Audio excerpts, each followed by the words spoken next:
You will hear a tourist asking for information at a tourist office. First, you will have some time to look at questions 1 to 4.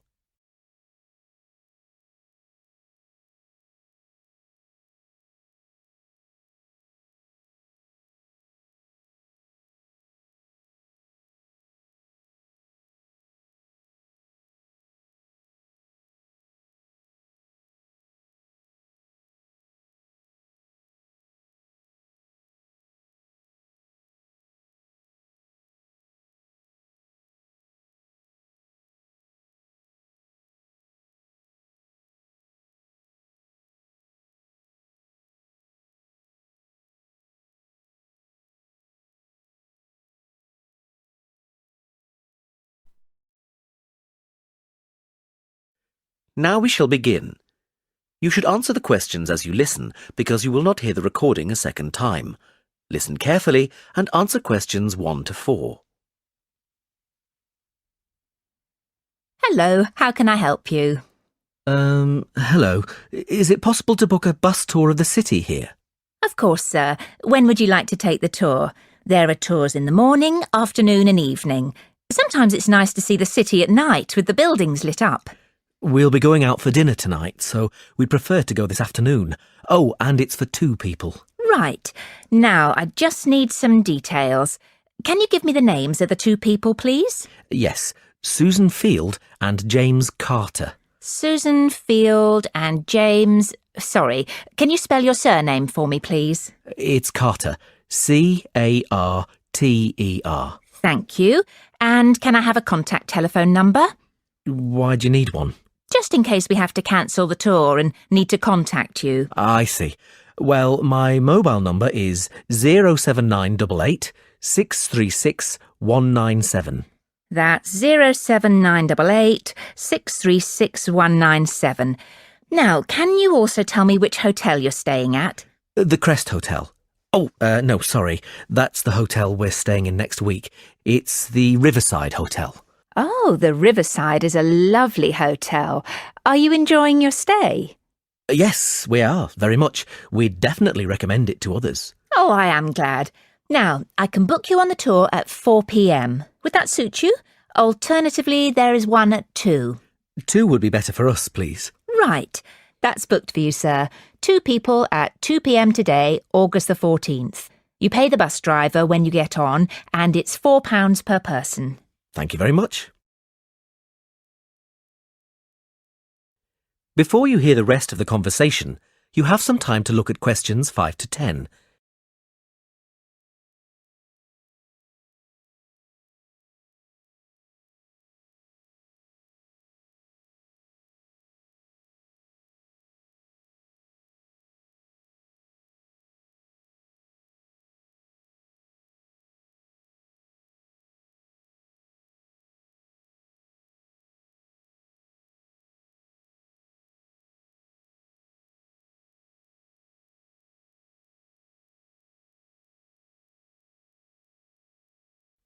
Now listen and answer questions 5 to 10.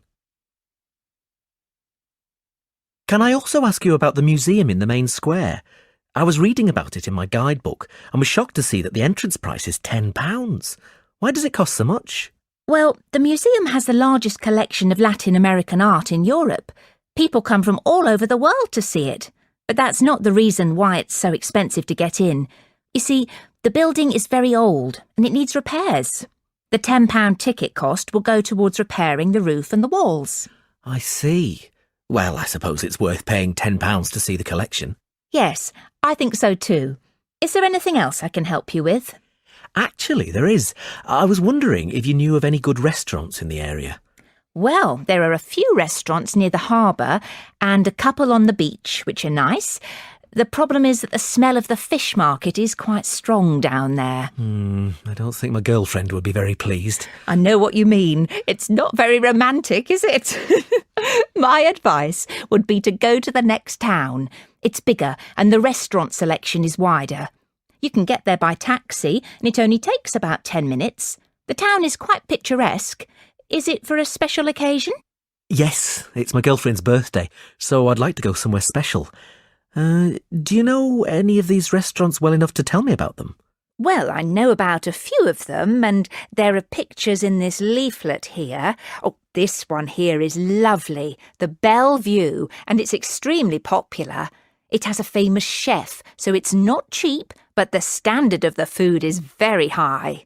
It's right by the sea, and there are wonderful views if you get a good table. Then there's the Lighthouse Cafe, you can see the picture here, which isn't really a cafe at all. In fact, it's a great restaurant, and a lot of TV celebrities and actors eat there. The place has been going for over 100 years. It's quite an institution around here. I'm not sure about those two.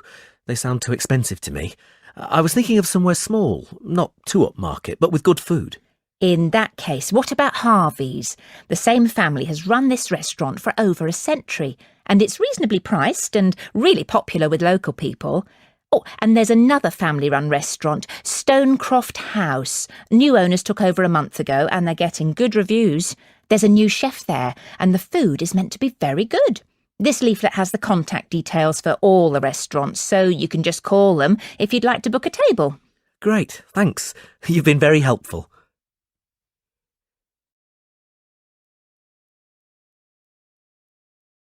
That is the end of part 1. You now have half a minute to check your answers.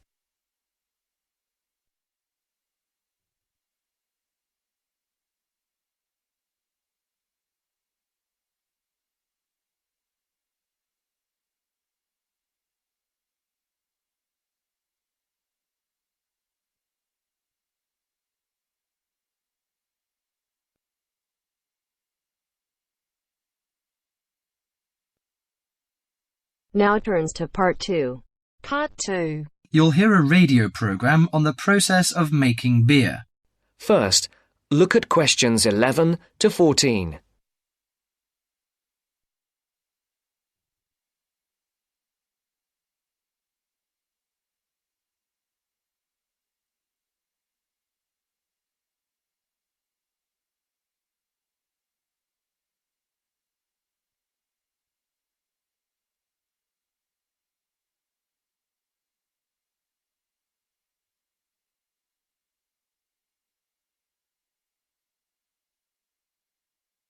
Listen carefully.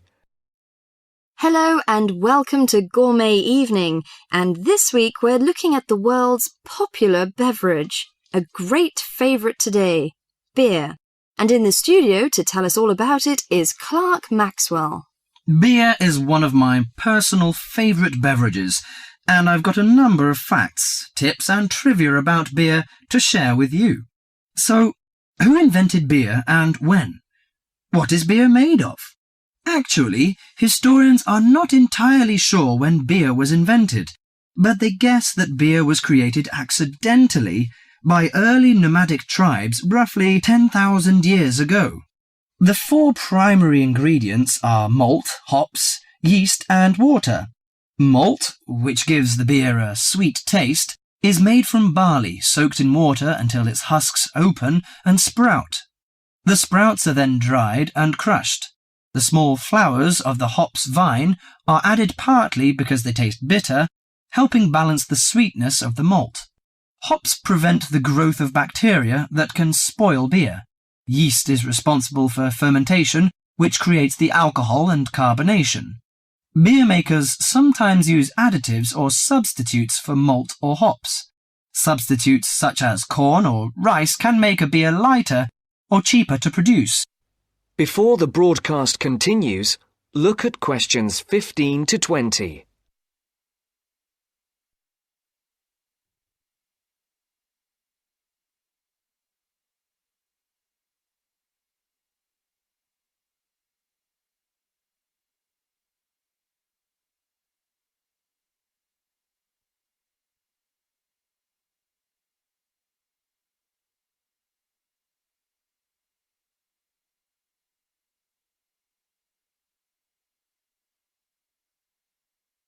You will now listen to the second part of the talk. Adding fruit gives beer a fruity taste. Beer is not high in alcohol, as we know. The lowest type, light beer, contains no more than 2% alcohol. and the highest may reach 6%. Other drinks such as wine are more alcoholic. Wine contains 8 to 20% alcohol. But that is not to say drinking beer is no danger at all. Like all alcoholic beverages, beer can make it difficult to drive and think clearly. Excessive drinking can also lead to liver damage, high blood pressure, stomach ulcers, and other health problems. However, beer also helps prevent some health problems when consumed in moderation. Beer contains a moderate number of vitamins and minerals. Studies have shown that small amounts of alcohol can reduce the risk of heart disease. Beer also contains selenium, a mineral that promotes bone growth and helps reduce the risk of osteoporosis. I suppose many of you think beer can give you a beer belly, but you are mistaken. Genes determine how fat is deposited. No food or drink can create fat deposits in specific areas of the body. As with all foods, the more calories you consume, the more likely they are to be stored as fat and cause weight gain. Beer contains no fat and averages 150 calories per serving. Well, one more thing. Pay attention to the storage and containers of beer. They will affect its taste. It's a mistake that the taste of beer improves with age, like that of some wines. Beer is a food product that will eventually become stale. It should be stored in a cool, dark location before consumption, and the colour of a bottle can influence the flavour. Brown bottles block out light that reacts with the hops, which could damage the flavour. Green or clear bottles provide little or no protection from light damage. Do you know which country drinks the most beer? Although Britain is even on the list of big consumers, actually the Czech Republic consumes the most beer, at 156 litres per person per year, followed by Ireland and Germany. That is the end of part 2. You now have half a minute to check your answers.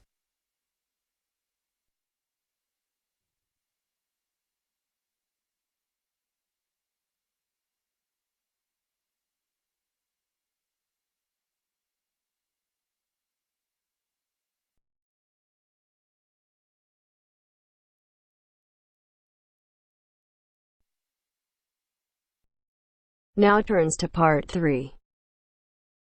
Part 3.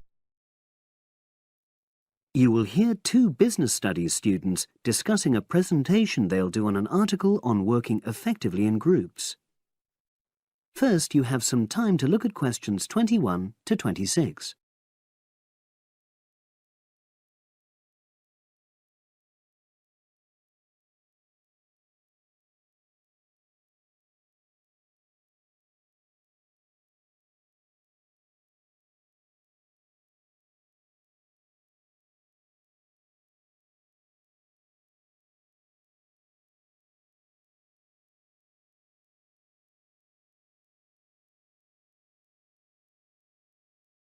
Now listen and answer questions 21 to 26. So, Brad, what did you think of the article on group work? Oh, hi, Helen. Yeah, it was pretty good, with helpful pieces of advice on how to make group work effective. I think we were lucky to be given such a straightforward text to present at the management skills seminar. Yeah. Actually, shall we discuss it now? Have you got time? Sure. It's only a 10-minute presentation, so we just need to explain and then give our views on the main points raised in the article. I'll jot down some notes. Right. So, there are 3 main sections. I suggest we start with listening. Yeah, effective listening in groups, because it's not something that's frequently covered on courses in our field. No, and we should say that in the presentation. Yeah. And also effective listening's pretty simple, you know. I don't think it's hard to learn. Well, people think it's easy, but in my experience, most of us tend to be very lazy listeners. Okay, I wouldn't argue with that. Something I do think we should emphasize is the power of the listener's posture, gestures, etc., in making speakers feel respected. Not that you're just waiting for them to finish before jumping in with your own ideas. Uh-huh. Okay, right. The next section is on goal setting. Let's make sure we're clear what the article says on this. Yeah. Well, firstly, it says that all group members must be given time to explain their own goals. That's it, yeah. And then did it say that the whole group should agree on common goals? That's a bit too strong. It's more that everyone's agendas should be equally acceptable. But it does say that goals have to be realistic, Achievable within a particular time? You've got it. That's really what the article's saying.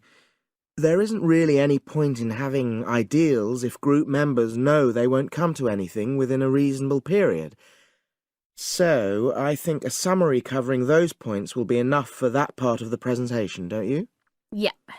Now, the last section is about conflict resolution. Actually, I thought it was the worst part of the article. Me too. I don't think it went into sufficient detail on the issue. Actually, I thought it devoted too much space to it, but that it was all rather boring, It didn't mention some of the more radical theories. Absolutely. I found that really irritating. Right, and also I think it could have said more about conflict sometimes being healthy in groups. Absolutely. It just mentioned rather glibly about how we should avoid thinking of winners and losers, and that quick resolution of conflict is always desirable. Without explaining what these terms mean? Well, it gives quite detailed definitions, but doesn't develop a proper argument. Right. So, for the presentation, I think we just give some definitions and then explain what we felt were the weaknesses in the article's treatment of conflict resolution. Yeah, good. Now you have some time to look at questions 27 to 30.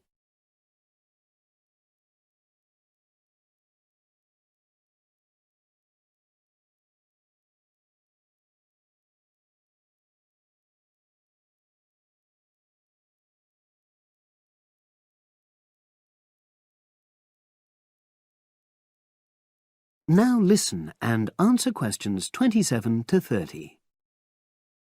So, let's think about what we have to prepare for the actual presentation. Well, I suppose we'll use PowerPoint, but I'm hopeless at using it, especially if it has any visuals. I really have to look into doing a course on it because I know I'll need it in the future. Don't worry, I'm quite happy using PowerPoint and I'll put it together when everything else is ready. That's a relief. But yes, do that later. Okay. Now, I heard the tutor saying we have to include some well-chosen quotations from the article. I'm not sure if we do. I'll email him to find out. No need, I can just have a look at the specs he gave us when he set the task. That'll be quicker. But the tutor definitely said we have to prepare a handout to go with the talk. I'm not really sure how we do that. Sarah did one last year. Who's she? She's doing the same option as me on marketing. I'll ask her advice on what to include. Great. So that just leaves the bibliography at the end. I suppose it'll mainly be articles. Yeah. So we'll just look on the web, and we can leave that till later. But we've been advised against that. Well, we could have a look through some journals in the library. I think we should start by looking through module handbooks. I think that'll give us some good leads. Yeah, you're probably right. So that's all the topics.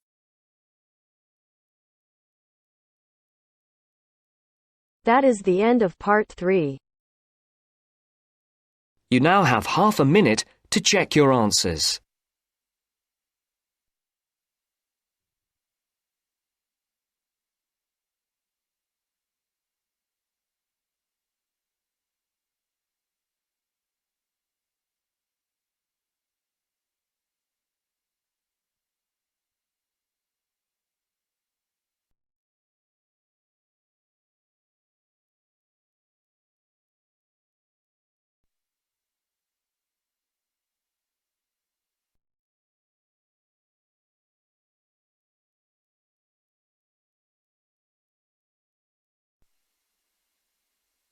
Now turns to part 4. Part 4. You will hear part of a careers advice talk on working freelance. First, you have some time to look at questions 31 to 40.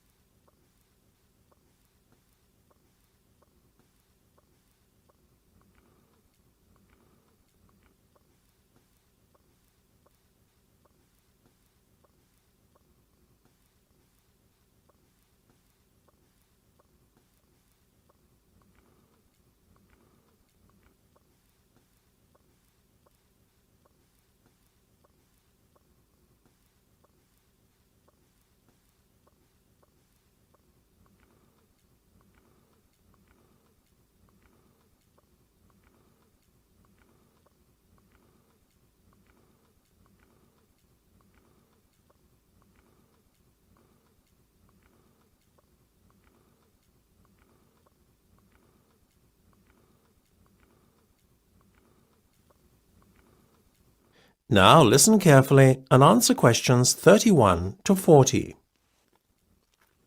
Working for an employer in a 9-to-5 job has long been the accepted norm. However, this could soon be set to change. A rising level of unemployment, combined with a sense of disillusionment amongst employees with their workaday lives, is at the root of this modern-day revolution in the workplace. Now, there is a growing trend amongst people of all ages and from all walks of life to opt for freelance work rather than working for an employer. It sounds a risky option and a potentially stressful one, but on the whole, the benefits of freelancing seem to vastly outweigh those of working for someone else. In fact, recent research has shown that those who quit their jobs to work for themselves are the country's happiest and most productive workers. A study conducted by Dr. Jonathan Sapsed from Brighton University's Business School, in conjunction with the Arts and Humanities Research Council, looked at a total of 304 freelancers who were pursuing a range of professions in southern England. They found that, far from struggling to get by, many were not only doing well, but excelling in their new professions. So, what are the advantages of freelancing? Well, there are many. One of the most obvious benefits is not having to be answerable to a boss and having to face criticism or unfair demands. In addition, not being based in an office or shared workplace with competitive or difficult colleagues is another bonus. But what is probably the most attractive pull of working freelance is the freedom to determine your own work schedule. You are no longer at the mercy of a timetable dictated to you by your employer. If you have family commitments, these can easily be fitted around your working hours. Furthermore, if you have an off day one day, it's easy to make up time another day without having to face your employer's wrath when you are being less productive than usual. Those who work in creative and digital industries stand to benefit most from working freelance. In these fields, workers are at liberty to choose their ideal working location, as they are not restricted to working in a set place. It really is an ideal lifestyle that many would aspire to if they were more aware of the options available to them. Lastly, to add to an already convincing list of benefits from doing freelance work, there is the financial reward. Freelancers typically work a 38-hour week and earn a median wage of £43,000, well above the national average of £25,000, and are happier than other workers. It seems that people are now catching on to the myriad benefits that come with working as a freelancer. Currently, there are about 31 million people in work in Britain, and already 4.6 million are self-employed, thereby displaying the vitality of the freelance economy. In fact, so popular is freelancing becoming that it has even been suggested that the government needs to devise a new tax and other policies to support freelancers. Freelancing would seem to be the future of employment and the way forward. It is certainly well worth considering freelancing if you are doubtful about committing to working in a structured environment and would like more freedom and autonomy in your